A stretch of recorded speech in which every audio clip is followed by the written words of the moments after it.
Bien, chicos, empecemos la tercera parte y última de la clase de hoy. Voy a compartir con ustedes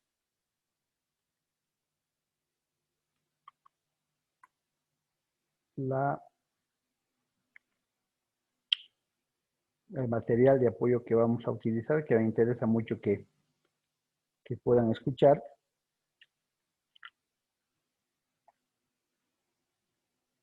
Bien, veamos entonces, para terminar el tema de vicios del consentimiento y poder absolver cualquier duda que se vaya a generar, que les pido por favor que con toda confianza puedan preguntar la más mínima duda. No se olviden que este sustento teórico es muy importante para cuando ingresemos al final del semestre a la redacción de contratos. ¿Listo? Entonces, por otro lado, no se olviden por favor registrarse en el chat, nombres completos.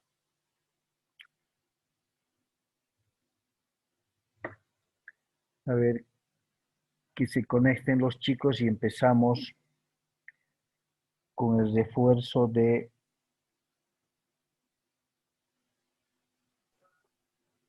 los vicios del Está bien, consentimiento. doctor. ¿Ya? Quizás han ido a tomar su cafecito.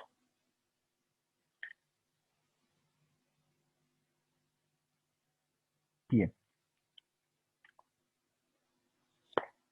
Veremos acá, está ya en línea los compañeros. Es una sesión algo larguita, ¿no? Pero vamos. Carmen también se ha unido.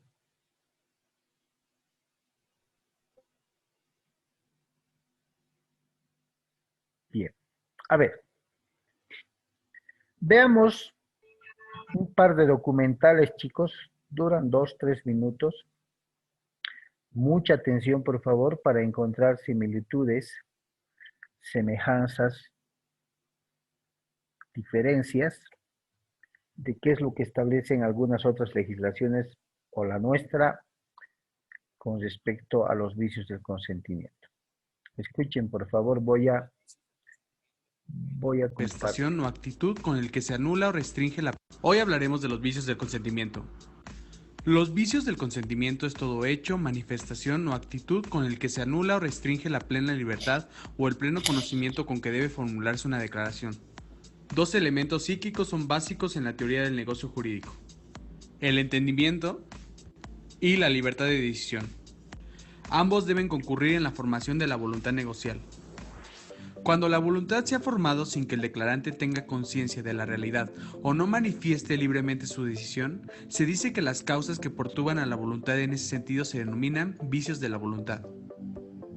Esas causas son tres: el error, el dolo y la violencia o intimidación. Cualquiera de ellas impide que surja una voluntad negocial idónea, y aunque no impide que nazca el negocio jurídico, lo hace anulable. Pero, ¿qué es el error? El error consiste en el consentimiento falso de la realidad. El error puede ser de tal naturaleza que vicie la determinación volitiva y la desvíe en sentido diverso del que hubiera querido el sujeto si no hubiera ocurrido en el error. Es por ello que el error es una falsa representación mental, conforme a la cual se ha determinado la voluntad. Esa voluntad se habría formado de manera distinta si el sujeto hubiera conocido la realidad de no existir el error. El dolo y la mala fe. El dolo es todo artificio o maquinación engañosa para inducir en el error o mantener en él a la otra parte que interviene en el acto, procurándose por este medio un provecho. El dolo y la mala fe son conductas indebidas, reprobables y por ello tendientes a sorprender la voluntad de uno de los otorgantes, apartándola de una consciente determinación. En tal caso, existe una voluntad que ha nacido de un error, pero un error provocado por medio de maniobras engañosas para desviar la voluntad de la víctima en un determinado sentido. La violencia. La violencia puede revestirse en dos formas: la vis absoluta, que es la fuerza física, y la vis compulsiva, que son las amenazas. En la vis absoluta se ejerce coacción material sobre el cuerpo de la persona. La vis compulsiva está encaminada a forzar una declaración creando en el ánimo de la víctima el temor de sufrir un mal grave con el que se le amenaza para arrancarle una declaración que no es de la que hubiese producido libremente, sino se le forzara a declarar. Lesión.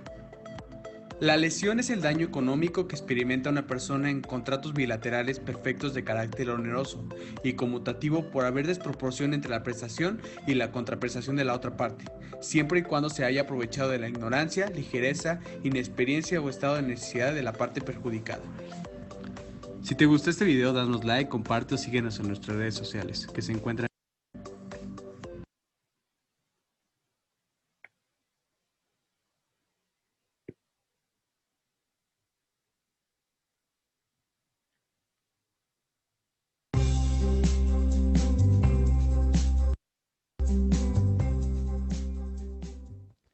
Sean bienvenidos a la Academia de Formación de Futuros Abogados y Notarios.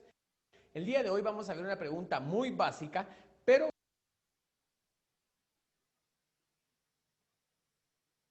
que ha causado un poquito de diferencia en los examinadores y te quiero compartir cuál es. Es de derecho civil y es relativamente en el tema de obligaciones. ¿Cuál es la pregunta? ¿Cuáles son los vicios del consentimiento? Y tú dirás, licenciado, eso está fácil. Los vicios del consentimiento son error, dolo y coacción. Si no te la sabes y vas para tu privado, de una vez apréndale cuáles son los vicios del consentimiento, error, dolo y coacción. Ahora te comento. Hay algunos abogados que son del criterio y examinadores que son del criterio que hay otro vicio del consentimiento más, que es la simulación. Entonces, si tú dices en tu privado, compañero, ¿cuáles son los vicios del consentimiento? La respuesta pudiera ser error, dolo, coacción. Compañero, ahí le faltan más. Entonces tú tendrías que decir, licenciado, usted considera, o en este caso también le pudiera decir la simulación. ¿Por qué es esto? Para responder esto te pido que tomes tu Código Civil al artículo 1257. Y quiero que vayas a tu Código Civil y te fijes cómo dice el capítulo segundo. Y el capítulo segundo dice vicios de la declaración de voluntad. Ahí donde dice vicios de la declaración de voluntad, subrayala como epígrafe, es decir, los vicios del consentimiento. Subrayemos el artículo. Subraya, por favor. Es anulable el negocio jurídico cuando la declaración de voluntad emane de error, dolo, simulación o violencia. Enumera, por favor. 1, error. 2, dolo. 3, simulación. 4, violencia. Es por eso que los examinadores comentan que son 4. Error, dolo, simulación o violencia. Pero yo te digo, he topado muchos colegas que piensan que solo son 3 y otros que piensan que son 4. Otros piensan que solo son 3 porque acabamos en esta parte del código, que es del artículo 1257 al 68, solo vamos a encontrar explicados, que es donde regula los vicios de la voluntad, solo el error, dolo y coacción. Y la simulación la tenemos hasta más adelante en el 1284. Por eso algunos consideran que son solamente 3. Entonces lo que quiero es que prepararte para tu privado y que se te preguntaran vicios del consentimiento, pudieras decir tú error, dolo y coacción. Pero si te preguntaran si no falta otro, puedes decir allí que es la simulación. Entonces, esto es algo bien importante y de manera muy rápida, así que te pido que si no tomas allí nota, puedas ver otra vez el video, te voy a decir definiciones de cómo responder qué es el error, qué es el dolo y qué es la coacción. ¿Qué es error? Apréndate, falso conocimiento de la verdad. ¿Qué es el error? Es el falso conocimiento de la verdad. Ahora cuando respondas, para agregar un poquito más, tú puedes decir, licenciado, es el vicio del consentimiento que consiste en el falso conocimiento de la verdad. Pero en tu mente, falso conocimiento de la verdad. Segundo, ¿qué es el dolo? ¿Qué es el dolo? Apréndete, inducir error a una persona. ¿Qué es el dolo? Inducir error a una persona. Ahora si te lo preguntan en privado, es el vicio del consentimiento que consiste en inducir error a una persona. Y ahora el de coacción, tal vez sí lo vamos a hacer un poquito más grave, así que si tienes ahí donde apuntar, apunta cuando grabes esta anotación. Y en este caso, la violencia es el temor a que se cause un mal grave en la persona, en los bienes, en el honor de un sujeto o de sus familiares. ¿Estamos? Esa es una definición. Entonces tú puedes explicar qué es la violencia. Es el vicio de consentimiento que consiste en el temor a que se cause mal grave, ¿estamos?, en la persona, patrimonio o bienes y honor de un sujeto y sus familiares. A eso le llamamos la coacción. Entonces, obviamente este tema es mucho más amplio, sin embargo, por cuestión de esta cápsula jurídica, lo voy a dejar ahí y obviamente, si tú estudias con nosotros en Afán, te explicamos, así como son estos videos, detenidamente, todísimas las preguntas de privado que te pueden hacer y las señalamos en tu código, que es muy importante. Hay muchísimas preguntas que se quedan ahí. Entonces, tú sabes que puedes tener nuestros cursos presenciales o nuestros cursos en línea, que para nosotros nos apasiona que tú salgas como el excelente abogado y notario que merece nuestro país y con el que te va a ir muy bien.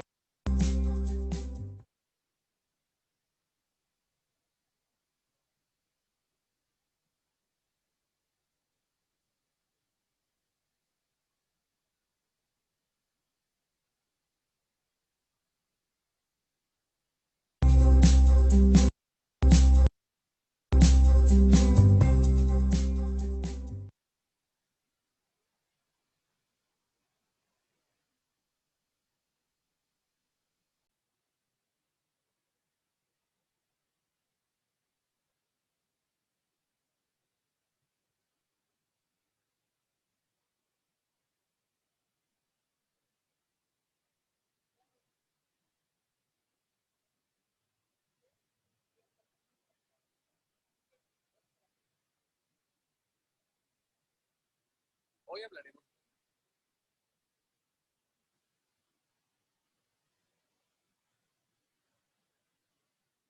Hola, bienvenidos a la clase Negocio y Acto Jurídico. Hoy hablaremos del dolo como vicio de consentimiento. Para dar inicio, vamos a hablar del consentimiento. Es el acuerdo o concurso de voluntades individuales de quienes intervienen en la celebración de las convenciones. Bienvenidos a la clase Negocio y Acto Jurídico. Hoy hablaremos del dolo como vicio de consentimiento. Para dar inicio, vamos a hablar del consentimiento. Es el acuerdo o concurso de voluntades individuales de quienes intervienen en la celebración de las convenciones y de los actos unipersonales complejos. El consentimiento se divide de la siguiente manera: consentimiento como requisito de existencia y consentimiento como requisito de validez. Consentimiento como requisito de existencia. En el derecho civil, el consentimiento se define como el concurso entre la oferta y la aceptación. El consentimiento se considera un requisito esencial para la formación de los contratos. Es necesario que uno de los interesados le proponga a otro u otros la celebración de la convención y que éste o estos a su turno manifieste que están de acuerdo con tal propuesta y se adhieran a ella. Consentimiento como requisito de validez. Para su validez, el consentimiento debe ser libre y espontáneo. Es indispensable que dicha voluntad sea sana, es decir, que no adolezca de vicios, pues su presencia destruye la libertad y la conciencia que la ley presupone en el agente. Según la ley, existen 3 causales donde se vicia el consentimiento, las cuales son error, fuerza y dolo. En este caso hablaremos del dolo. Dolo, artículo 1515. Consiste en cualquier maquinación, trampa o artificio encaminada a sorprender a la víctima y a provocar su adhesión, bien sea sobre el acto general o bien sea sobre ciertas condiciones de él.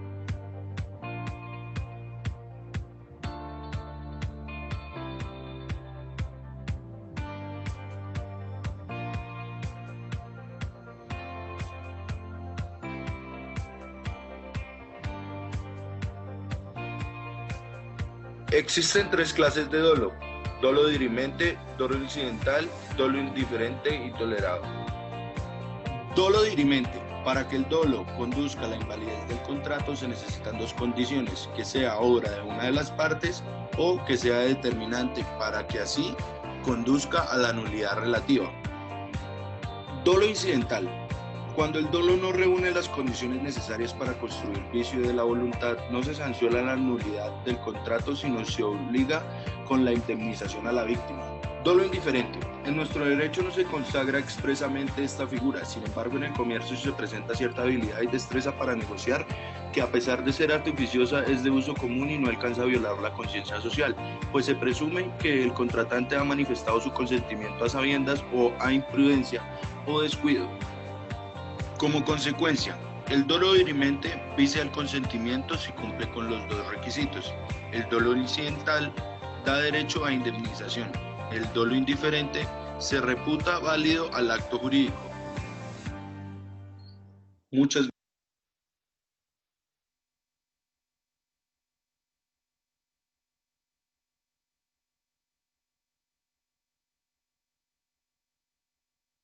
PIL es una marca comprometida con la salud de los bolivianos. Por eso queremos llegar a quienes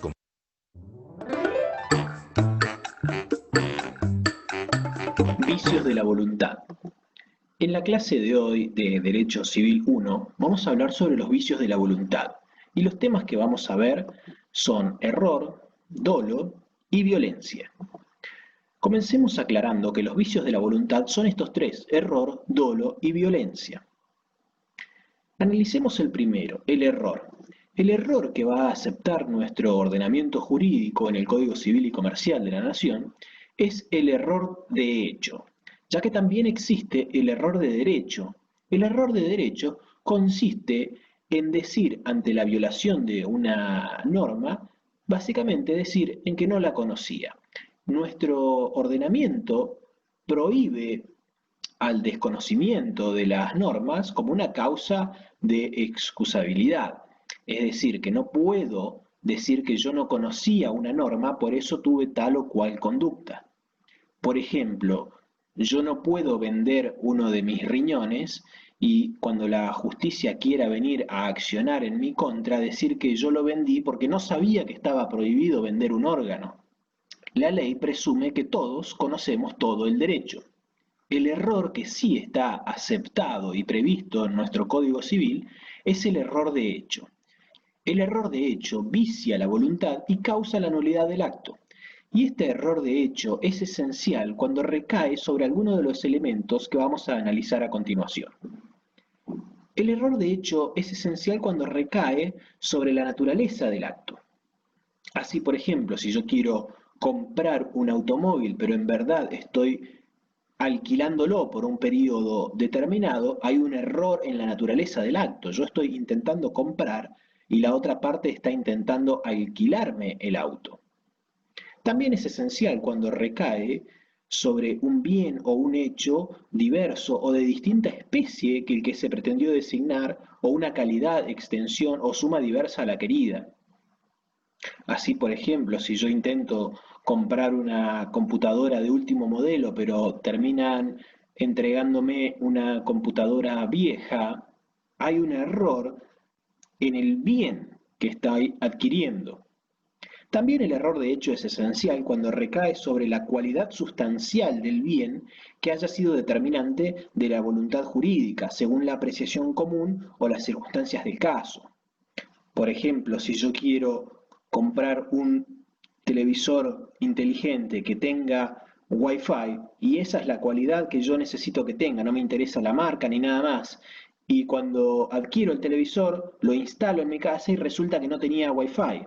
Ese es un error de hecho esencial y que cae sobre una cualidad sustancial del bien que yo intenté adquirir. También el error es un error de hecho esencial cuando recaen los motivos personales relevantes que hayan sido incorporados expresa o tácitamente. Esto es muy común en la negociación de salarios, por ejemplo. Y también es un error de hecho esencial cuando recae sobre la persona con la cual se celebró o a la cual se refiere el acto, si ella fue determinante para su celebración. Así, por ejemplo, si yo estoy celebrando un contrato con una persona jurídica, una persona de existencia ideal, pero yo estoy obviamente firmando este contrato frente al representante, a una persona humana. Si yo pienso que estoy celebrando el contrato con él, pero en realidad lo estoy celebrando con la persona jurídica, también estamos en presencia de un error de hecho esencial.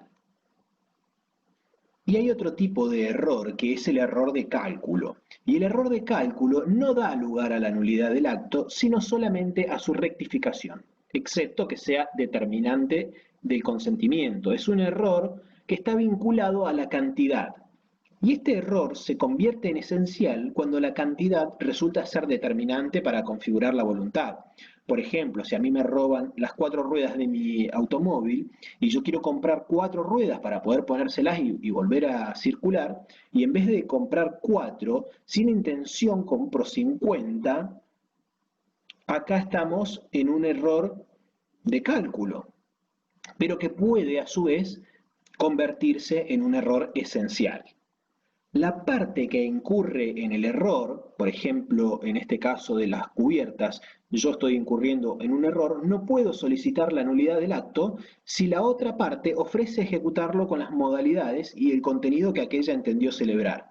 Es decir, que si yo entendí que cada rueda valía 5.000 pesos, yo quería comprar 4 ruedas, es decir, un total de 20.000 pesos, pero sin querer compré 50 ruedas, y la otra parte me ofrece a mí, me dice, listo, quédate con las 50 ruedas y dame los 20.000 pesos. No se puede solicitar la nulidad del auto, sino que me quedo con las 50 ruedas si la otra parte ofrece ejecutar el contrato con las modalidades y el contenido que aquel que había cometido el error entendió. Otro de los vicios de la voluntad es el dolo. En derecho civil, el dolo lo vamos a relacionar con el engaño. No es lo mismo el dolo en derecho penal que en derecho civil. El dolo en derecho civil es el engaño, es aseverar algo que es falso u ocultar algo que es verdadero. Básicamente es engañar a la otra persona. El dolo es esencial y causa la nulidad del acto si es grave, si es determinante de la voluntad y si causa un daño importante y no ha habido dolo por ambas partes, es decir, que solo una de las partes engaña a la otra gravemente y de esta forma el dolo es esencial y causa la nulidad del acto. El dolo también puede ser incidental, es incidental cuando no es determinante de la voluntad, en consecuencia no afecta a la validez del acto. Los sujetos que toman parte en una situación de dolo son el autor del dolo esencial o del dolo incidental y puede ser una de las partes del acto o también un tercero. Con respecto al dolo recíproco, es decir, cuando hay dos partes que van a celebrar un acto jurídico y ambas partes se engañan mutuamente, el acto es válido, ya que si el ordenamiento interfiriera indefectiblemente, va a terminar poniéndose del lado de alguno de los dos engañadores. Así, por ejemplo, si hay dos personas que tienen un automóvil rojo del año 90 y el otro un automóvil azul del año 95, y ambos dicen que sus autos están en perfecto estado, que funcionan bien, pero que lo quieren cambiar porque ya se cansaron, y cuando hacen el intercambio de autos resulta que ninguno de los dos autos funciona, están destrozados, tienen deudas, tienen multas, etcétera. Ambos incurrieron en dolo, ambos engañaron al otro, pero si el ordenamiento jurídico tomara partido por alguno de ellos dos, estaría poniéndose del lado de alguno de los engañadores. Por eso decide que el acto es válido, cada uno se queda con el auto que tenía el otro en las condiciones que esté. Con respecto a la responsabilidad por los daños causados, el autor del dolo esencial o incidental debe reparar el daño causado, siempre que no sea dolo recíproco, y responde solidariamente la parte que al tiempo de la celebración del acto tuvo conocimiento del dolo del tercero. Finalmente, la violencia hace referencia a la fuerza e intimidación. La fuerza irresistible y las amenazas que generan el temor de sufrir un mal grave e inminente que no se puedan contrarrestar o evitar en la persona o bienes de la parte o de un tercero causan la nulidad del acto. La relevancia de las amenazas debe ser juzgada teniendo en cuenta la situación del amenazado y las demás circunstancias del caso. Es decir, que esta amenaza debe ser relevante. Por ejemplo, si viene un señor y me dice que le venda mi automóvil, o si no va a mandar a Floyd Mayweather a que me dé una golpiza, obviamente yo me voy a sentir intimidado. Ahora si me dice que le venda mi automóvil, o si no va a venir su hijo de 3 años a darme una golpiza, acá no hay ninguna intimidación ni ninguna violencia. Con respecto a los sujetos, el autor de la fuerza irresistible de las amenazas puede ser una de las partes del acto o un tercero, tal como lo veíamos en el ejemplo de recién. Y con respecto a la responsabilidad por los daños causados, el autor debe reparar los daños. Responde solidariamente la parte que al tiempo de la celebración del acto tuvo conocimiento de la fuerza irresistible o de las amenazas del tercero.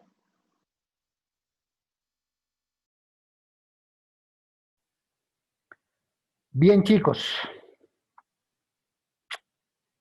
¿qué criterio les merece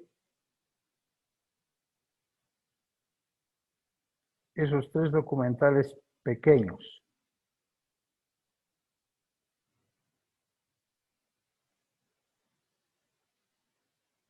¿Qué podríamos decir? ¿Alguna diferencia que han encontrado? En alguna legislación le llaman coacción, en otra la denominan fuerza. A ver, Darwin, ¿qué pregunta era la que tenías? Doctor, no era respecto a lo que estaba hablando en la segunda sesión sobre el tema del poder, de lo Ah, que ya, podía vender una propiedad. contrato Claro, consigo mismo. eh, no sí, bueno, no digamos consigo mismo, sino es Ah, que ya. cuando tiene y el poder, en este caso, es legal, claro, cuando está vigente el poder, ¿no es cierto? Pero digamos ya para entonces, porque el notario siempre primeramente se cerciora si está vigente o no para poder hacer la escritura, ¿verdad? Así es. En- entonces, una vez ya pasado eso, digamos, a mí me han vendido, digamos, un terreno. Y pasa de que de aquí a una semana vence ese contrato. ¿Aún tiene valor esa minuta que me ha firmado él o cómo procede eso? Aún, pero hablando específicamente de poderes y tratándose de cuál es el objeto por el cual se da, para qué se da los poderes, chicos, hay que tener cuidado en establecer, eso lo vamos a ver ya cuando entremos a clases de contratos, pero bueno, para que no quede coja la idea. El Código Civil declara en clasifica en 2 clases el mandato o poder, un poder general y un poder específico. Cuando hablamos de un poder general, es aquel donde el titular le faculta a realizar encargos generales de administración, de disposición de ciertos bienes y todo aquello. Cuando hablamos de un poder específico, solo le está otorgando el poder para una determinada actividad, para un determinado acto, ¿ya? Ahora, cuando se trata de un poder para vender bienes inmuebles especialmente, algunos compradores y algunos notarios, si ese poder tiene ya varios años de antigüedad, con seguridad les van a pedir que revaliden el poder o cambien el poder. Esto no lo hacen porque el poder esté viejo ni nada por el estilo. Lo hacen para verificar que el que ha dado el poder dante, siga vivo, porque la muerte de uno del apoderado o del poder dante es causal de nulidad del poder. Entonces les dicen que revalide, que venga a firmar, cuando son muchos años los que han transcurrido sin haber hecho uso del poder, ¿no?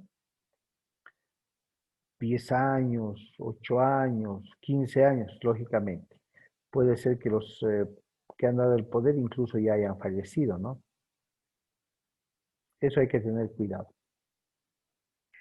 Claro, no, me refiero a que en este caso, por ejemplo, si se compra un terreno, claro, solamente está dando la facultad para que solo pueda vender, ¿no es cierto? Digamos, el poder, pero esto caduca posterior a eso y para hacer un trámite posterior, entonces, y la persona sigue viva, como usted dice, digamos, en este caso tengo que buscarlo siempre al que ha firmado el poder o podría acudir, digamos, al propietario, digamos, No, si lo encontraría.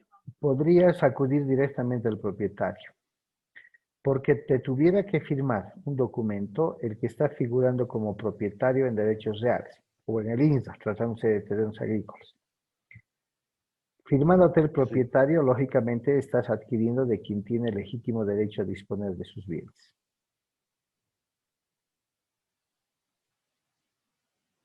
¿Listo? Ya, está bien, doctor. Ya. ¿Alguien más, chicos? ¿Alguna duda, Carmen, Diana? ¿O todo está claro en el tema de los vicios del consentimiento? Todo está claro, doctor.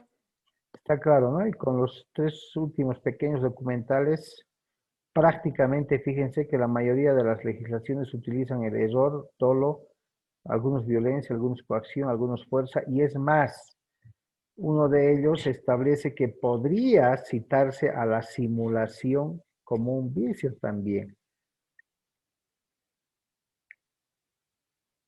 Sin embargo, nuestra legislación prevé el contrato de simulación, que lo vamos a ver mucho más adelante, pero prevé su uso en determinadas circunstancias que solo las partes suscribientes van a conocer.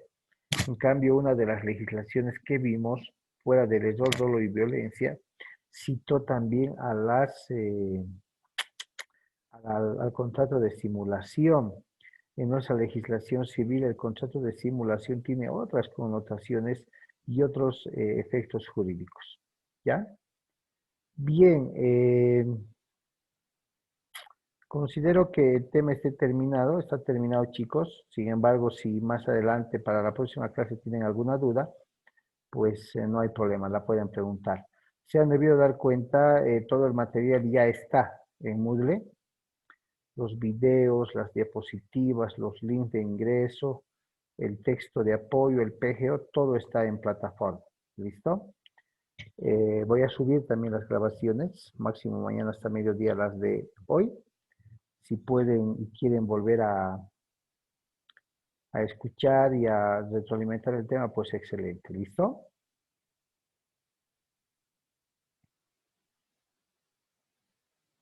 Entonces, chicos, tengan buenas noches todos, descansen y nos estamos viendo la próxima clase. Hasta luego. Chao, Diana, chao. Buenas noches.